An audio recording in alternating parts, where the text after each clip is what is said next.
Il est 18h30, Madame, Monsieur, Yaorana, bonsoir et bienvenue dans le journal de TNTV. Toutes nos excuses pour ce léger retard. Tout de suite, les titres que nous allons développer ce soir. Le projet de futur centre de mémoire des essais nucléaires divise. TNTV s'est procuré le rapport confidentiel envoyé au président du pays récemment. Un document loin de faire l'unanimité au sein du comité qui a travaillé dessus. Son contenu en détail au début de ce journal. Le foncier, un sujet sensible au cœur d'un colloque. Durant 2 jours, l'accès à la propriété foncière a été débattu. Une réelle problématique pour de nombreuses familles qui ont fait le déplacement afin d'espérer trouver des réponses. L'extension du titrement est aussi en réflexion. Elle est invasive et dangereuse. On s'intéresse également ce soir à la tortue de Floride. L'espèce a été introduite au Fénois dans les années 70, mais elle menace la biodiversité. Un recensement est en cours pour recueillir ces tortues et réguler l'espèce. Et puis ils troquent la glace pour les planches.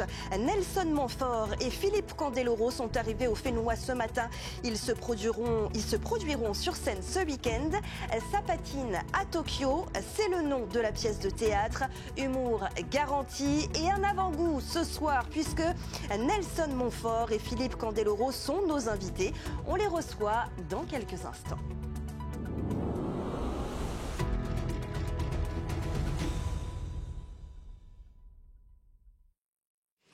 Le futur centre de mémoire des essais nucléaires, un sujet sensible qui ne fait donc pas consensus. TNTV a eu accès au rapport transmis au président du pays à la fin du mois de septembre, un rapport qui a provoqué des désaccords au sein du comité de travail. Pourquoi ? Que contient-il ? Élément de réponse avec Sam Teinaoré, Mike Leral et Jeanne Tinoroua. Pour que tout le monde puisse savoir exactement ce qui a été fait, ce qui était su alors et ce qui est su aujourd'hui. Tout. Tout. J'assume et je veux la vérité et la transparence avec vous. En juillet 2021, le président de la République rappelait la dette de la France aux Polynésiens suite aux essais nucléaires à Moruroa et Fangataufa. Il y a un peu plus d'1 an, le Conseil scientifique, culturel et éducatif démarrait ses travaux pour créer les bases du projet de centre de mémoire. Le rapport remis il y a 2 semaines au président de la Polynésie pose les bases d'un centre qui ne sera ni à charge ni à décharge de l'État. Les éléments présentés seront factuels pour permettre aux visiteurs de se faire leur propre opinion sur les essais nucléaires ou de s'interroger à partir d'éléments objectifs. C'est sur cet aspect que certains co-auteurs du rapport ont pu avoir des désaccords. En effet, sur la trentaine de membres du Conseil scientifique, culturel et éducatif, une poignée a démissionné pour marquer leur désapprobation. Nous avons contacté plusieurs membres du Conseil pour connaître leur opinion sur le travail réalisé. Si la majorité voit un document consensuel et répondant aux attentes du gouvernement, ceux qui ont quitté le navire auraient souhaité mettre un peu plus l'accent sur les conséquences sanitaires, économiques, environnementales et sociales négatives des essais nucléaires. Quoi qu'il en soit, le rapport est désormais entre les mains du président Moetai Broderson qui décidera de la suite à donner à ce projet. Le pays est à la maîtrise d'ouvrage et ne pourra demander un soutien financier de l'État que lorsque le projet définitif sera en cours d'exécution. Des modifications pourraient être opérées sur ce projet scientifique, culturel et éducatif, mais cela pourrait prolonger les délais d'exécution envisagés par le rapport qui prévoyait une livraison à l'horizon 2030. Pour rappel, le projet de centre de mémoire avait été lancé en 2005 par un certain Oscar Temaru. Et retrouvez plus de détails à ce sujet sur notre site internet tntvnews.pf. Un contrôle routier a tourné à la course-poursuite ce mercredi après-midi sur le front de mer de Papeete. Vers 15h, le conducteur d'une berline blanche a refusé de se ranger sur le bas-côté. En tentant de s'enfuir, il a traîné sur plusieurs dizaines de mètres un agent de la DTPN. Le conducteur a ensuite abandonné sa voiture rue d'Alsace avant de s'enfuir à pied. Les recherches pour le retrouver étaient toujours en cours en fin de journée.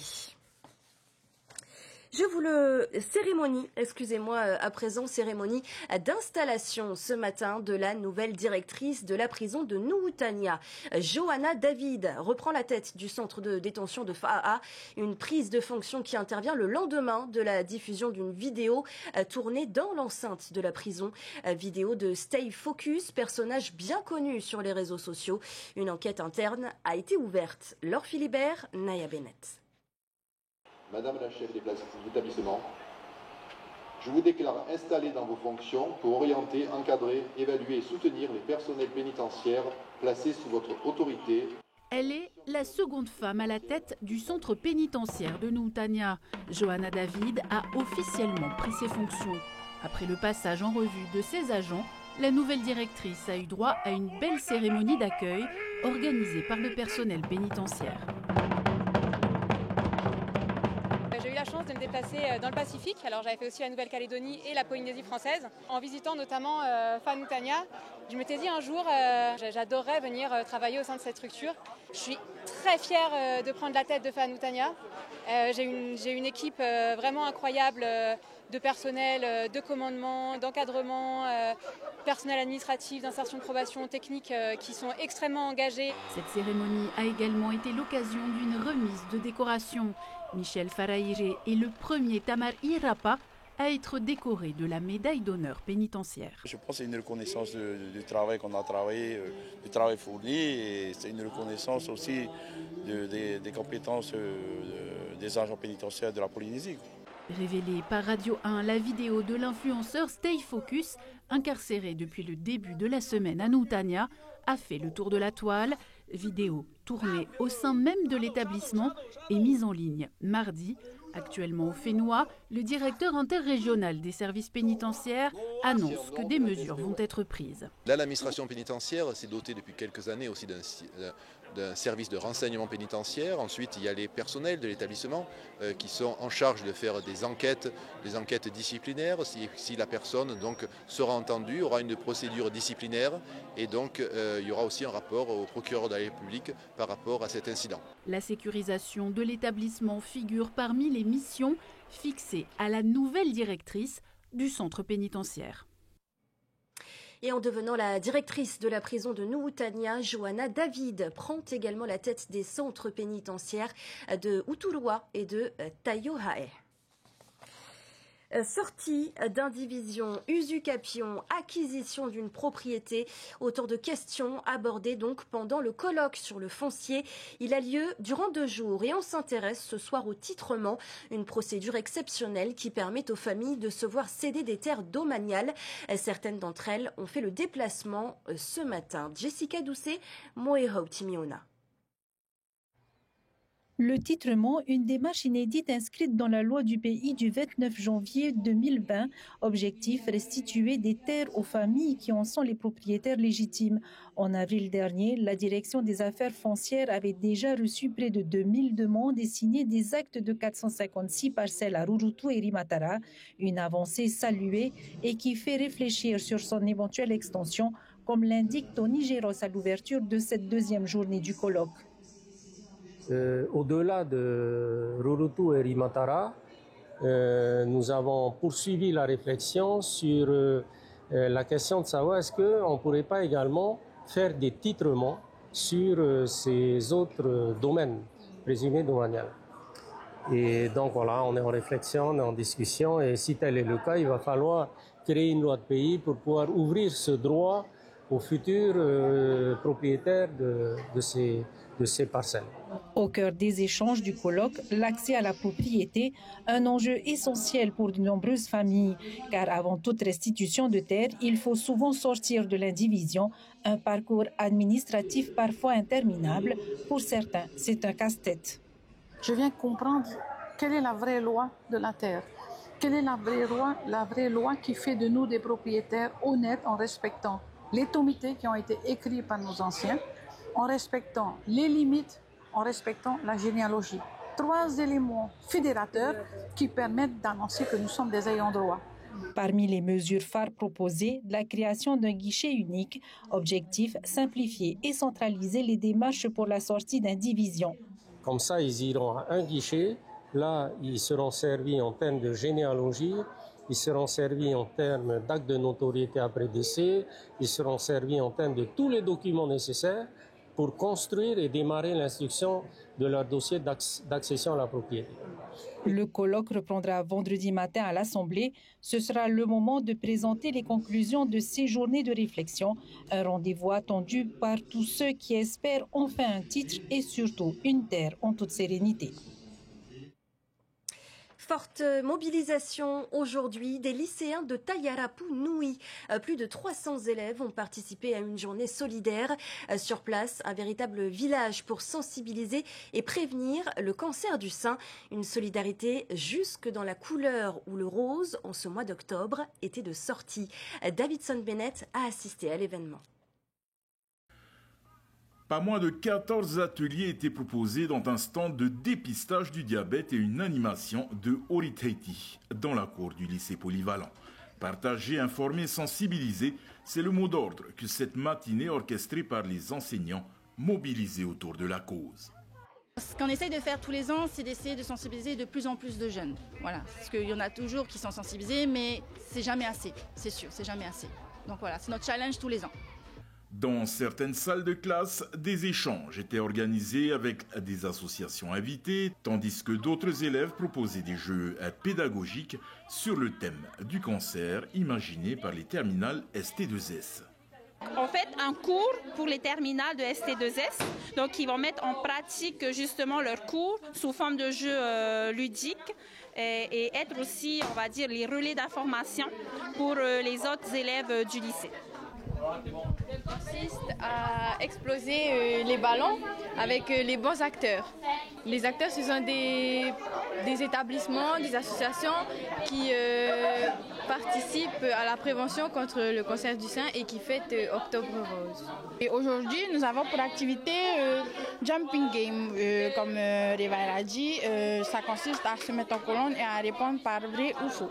On fait de la prévention pour notamment aider les personnes qui ont cette maladie à aller se dépister et faire sa mammographie, quoi. Partout, du rose, symbole de la lutte contre le cancer du sein.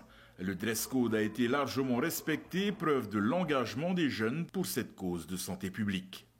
J'ai un conseil à faire passer à toutes les femmes de la Polynésie, c'est d'aller se faire dépister pour traiter au plus vite le cancer du sein.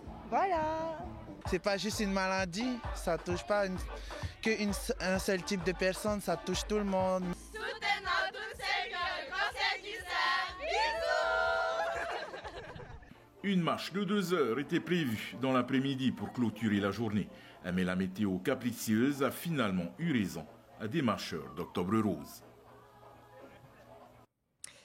Elles sont réputées invasives, les tortues de Floride, souvent relâchées par leurs propriétaires en pleine nature, bouleversent l'environnement du Fénois. C'est pourquoi l'association Te Mana Te Moana s'est lancée dans un recensement de ces tortues.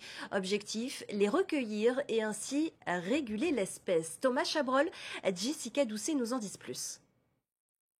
Au centre de soins des tortues marines, l'association Te Mana Te Moana se lance dans un nouveau défi écologique, recenser la tortue de Floride. L'espèce, introduite dans les années 70 au Fénois comme animal de compagnie, a progressivement été relâchée dans les milieux naturels. Mais cette petite tortue aquatique est une espèce invasive. Depuis quelques années, l'association reçoit de plus en plus d'appels. Déjà, c'est essayer de recenser un peu pour mieux connaître où elles sont à Tahiti, dans quelles rivières il peut y en avoir, comme ce sont des tortues aquatiques, donc qui vivent souvent dans des plans d'eau. Donc essayer de savoir où on peut les localiser et où il y en a le plus. Et après, du coup, de mettre en place des campagnes de capture sur les endroits où on aura déterminé comme étant les plus infestés, on va dire, par ces espèces. L'association souhaite sensibiliser la population et créer un réseau de bénévoles pour recevoir les signalements. L'espèce est facilement identifiable avec ses points rouges sur la tête. Te Mana Te Moana invite les personnes qui en possèdent à se faire connaître pour leur donner des conseils. Il faut être un peu plus vigilant par rapport à cette tortue parce qu'elle est un peu plus agressive que nos tortues qu'on a l'habitude de côtoyer comme les tortues marines. Cette tortue modifie les habitats d'eau douce et fragilise la biodiversité à cause de son appétit vorace. Te Mana Te Moana souhaite créer des bassins sanctuaires similaires à cet étang. Ce bassin, ça sert pour, surtout si on en trouve dans le milieu naturel, être sûr qu'elle soit sécurisée. On va aussi, nous, on va pas séparer les mâles des femelles, mais on va récupérer les œufs s'il y en a pour pas que celles se reproduisent. La vente de la tortue de Floride en animalerie a été interdite en 2006 à Tahiti, mais l'espèce s'est reproduite depuis le mois de juin. L'association a déjà récupéré une dizaine de tortues. Chaque signalement compte pour protéger la faune et la flore. Ils sont arrivés ce matin. Nelson Montfort et Philippe Candeloro sont au Fénois. Pas de patinage artistique à commenter, mais une pièce de théâtre à jouer. Ils ont troqué la glace pour la scène. La pièce, intitulée Sapatine à Tokyo, sera jouée ce vendredi 17 et samedi 18 à l'hôtel Hilton Fa'a. Et nous avons le plaisir de recevoir Nelson Montfort et Philippe Candeloro ce soir sur le plateau de TNTV. Yaorana à tous les deux. Et bienvenue sur le plateau de TNTV. Vous êtes donc fraîchement arrivé ce matin, on l'a vu sur la vidéo. Ça c'était ce matin fraîchement. C'était ce matin. Là on commence un peu à dépérir. Un petit peu moins frais, mais grâce à vous nous nous réveillons. Justement, j'allais vous demander comment vous vous portez. Écoutez, suffisamment bien en tout cas pour jouer cette pièce de théâtre effectivement vendredi et samedi soir à l'hôtel Hilton. J'apprends avec beaucoup de plaisir que c'est quasiment complet. Donc j'espère que nous passerons, j'en suis sûr, d'un très bon moment. D'ailleurs, cette pièce, nous avons finalement décidé de l'appeler exceptionnellement Sapatine à Tahiti. Voilà. Et on va en écouter justement un extrait. Le titre n'est pas anodin. Un peu humide, mais elle est là. C'est quoi ma petite déclaration d'amour? On n'a pas laissé en reste. Vous avez encore une petite direction. C'est pas mon texte, ça. C'est toi qui partent à la retraite. Pour traiter les hémorroïdes. Attention, président du FMI à l'intérieur. Voilà pour cet extrait, ça sent le fou rire garanti. C'est quoi l'histoire concrètement de Sapatine à Tokyo ? L'histoire, en fait, c'est qu'on est sur un championnat du monde qui se déroule à Tokyo. Et Nelson, comme à son habitude, vient à 7h du matin dans ma chambre. Sauf que moi, je suis sorti un petit peu tard de la nuit. J'ai un peu picolé. Et du coup, je suis pas très frais. Et on découvre une personne inanimée dans ma salle de bain, qui se trouve être le champion français de patinage qui doit faire la compétition du soir. Donc là, autour de là, tout s'embrouille. On essaye de se débarrasser du corps parce qu'on se rend compte qu'on est victime des yakuza japonais qui nous demandent en fait de déclarer que les Japonais sont meilleurs que les Français en patinage. Et moi, en tant que champion, je me refuse. Alors que Nelson, lui, il joue le faux cul et il dit oui, c'est vrai, nanani, nanana. Voilà. Donc on se bagarre à l'antenne. Ce sont vos propres personnages que vous incarnez, ce sont des caricatures. Même pire. Oui, c'est-à-dire que le duo de jeunes auteurs, Hervé Crémasky et Julien Grange, ont très bien su capter nos personnalités. Alors naturellement, c'est une fiction, évidemment. Mais il y a tout un tas de rebondissements. Et honnêtement, c'est vrai qu'on rit du début à la fin. Et je crois que vous serez d'accord avec moi que les gens ont beaucoup besoin de rire. J'ai eu l'occasion de regarder plusieurs extraits tout à l'heure, effectivement. Ouais. Comment on passe de la glace à la scène? Pourquoi vous avez décidé de vous retrouver sur les planches, vous qui commentez le patinage artistique depuis 20 ans? Ouais, alors je le commente et Philippe le pratique. Bien, encore une fois, je trouve que la transition, c'est très très bien faite. Je pense qu'on est vraiment rentré dans, enfin vous le voyez sur ces extraits, on est vraiment rentré dans nos personnages et sans avoir trop eu besoin de se forcer. Déjà, c'est une parodie autodérisoire en fait. Voilà. En fait, on joue nous-mêmes de notre propre caricature. Ça a été très bien écrit pour ça. Alors passer de la glace au théâtre, moi c'est un petit peu, je faisais déjà un petit peu de théâtre, sauf que c'était pas trop stressant finalement. Si, parce qu'on est déjà, on est deux. Le théâtre, c'est pas de l'improvisation. Quand on commande du patinage à la télévision, on n'a jamais travaillé nos textes. On était là, on commentait du live, de ce qui se passait. Là, on a quand même un texte à suivre. On a même une séquence où on doit commenter du patinage qui n'existe pas pour les gens. Donc un peu d'impro également. Alors de l'impro, on essaie d'en avoir parce qu'on aime bien. On aime bien, mais pas trop. J'en parlais d'ailleurs avec celui qui nous accueille ici, Stéphane Boutian, que vous connaissez. Il ne faut pas qu'il y ait trop d'improvisation. Parce que le texte en lui-même est déjà très très drôle. Oui. Donc à partir de là, il peut y avoir quelques écarts. Et je peux vous garantir que mon voisin de droite ne s'en prive pas. Mais c'est ça qui est drôle, c'est quand j'arrive à le décontenancer, justement, parce que Nelson est quelqu'un de très sérieux. Sauf dans la pièce. Et le théâtre, justement, c'est ça, ça doit être très rythmé. On doit chacun connaître bien ces répliques pour que ce soit drôle et bien rythmé pour que les gens ne s'ennuient pas jusqu'au bout. Et on va bien rire donc vendredi et samedi. Dernière question, Nelson Montfort, vous connaissez quand même un peu le Fénois, vous étiez déjà venu et même également sur le plateau de TNTV, on avait eu l'occasion de vous recevoir. Il y a 1 an et demi environ. Comment est-ce que vous avez réagi lorsqu'on vous a demandé de venir jouer ici, chez nous, sur notre petite île à Tahiti? Le contact avec Stéphane et ses équipes remonte à peu près en janvier-février. Et je dois dire que c'est un vrai plaisir parce que je connais la bonne humeur légendaire des Polynésiens et je pense qu'ils ne sont peut-être pas très habitués au patinage. D'ailleurs, c'est ce que je disais il y a quelques instants, c'est que cette pièce, donc là, on a exceptionnellement décidé de l'appeler « Ça patine à Tahiti ». Et j'espère que les spectateurs patineront avec nous avec beaucoup de plaisir. Et moi, il y a 2 raisons. C'est que j'ai fait mon voyage de noces ici il y a 30 ans. Donc voilà, on a visité évidemment les environs, ça a un petit peu évolué quand même. Puis la deuxième raison, peut-être, c'est de revoir cette île magnifique, les gens qui sont très très gentils.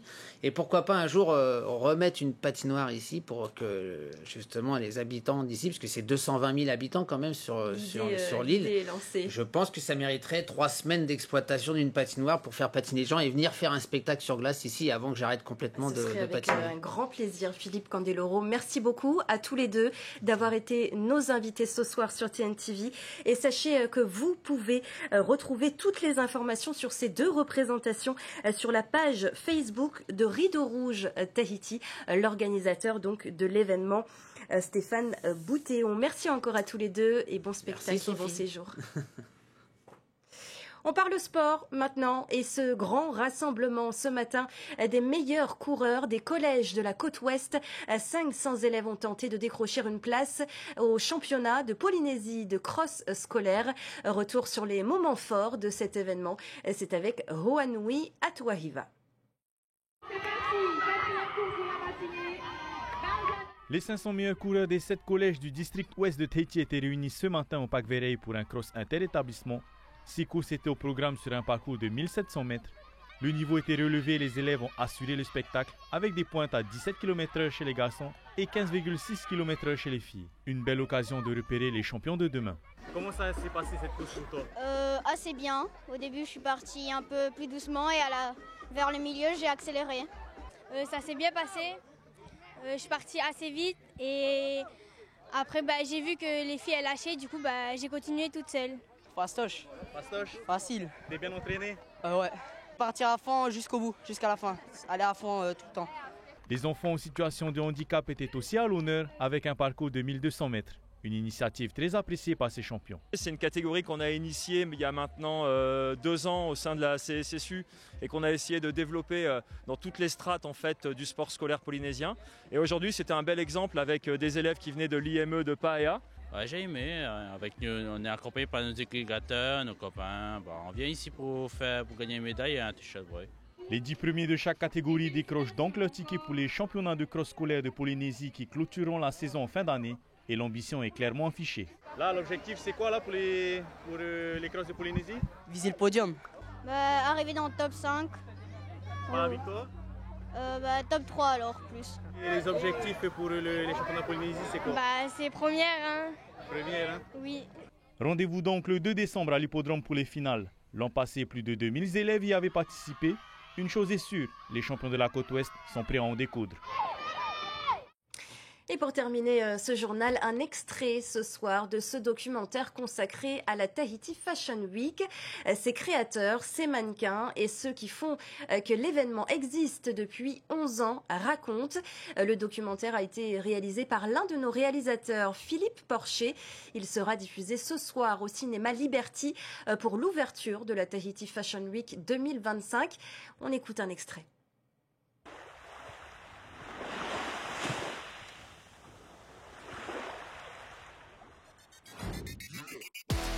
La Tahiti Fashion Week, c'est un lieu d'expression culturelle qui surfe entre origines, matières premières, culture et tendances actuelles. La Tahiti Fashion Week, c'est une vitrine de défilés uniques et de performances artistiques. Alors, on est parti pour une nouvelle édition de la Tahiti Fashion Week. Estelle, Agnès? Yes, oui, nouveau format cette année par contre. Hein. Super. Bon, c'est parti, cool. On y va. Let's go. Let's. C'est parti. Yes.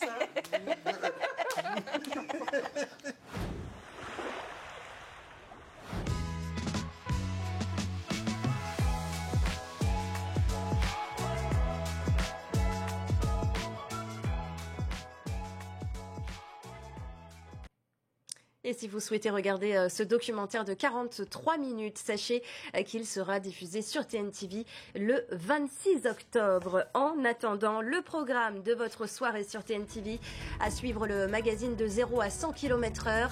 À 19h40, un documentaire inédit de la série Made in Fénois le Doc. Il est consacré aux grands défis dans le secteur du BTP. Enfin, retrouvez la série Damages. Très belle soirée à tous. À demain, 18h30. Retrouvez ce journal en replay sur notre site internet et notre application mobile TNTV.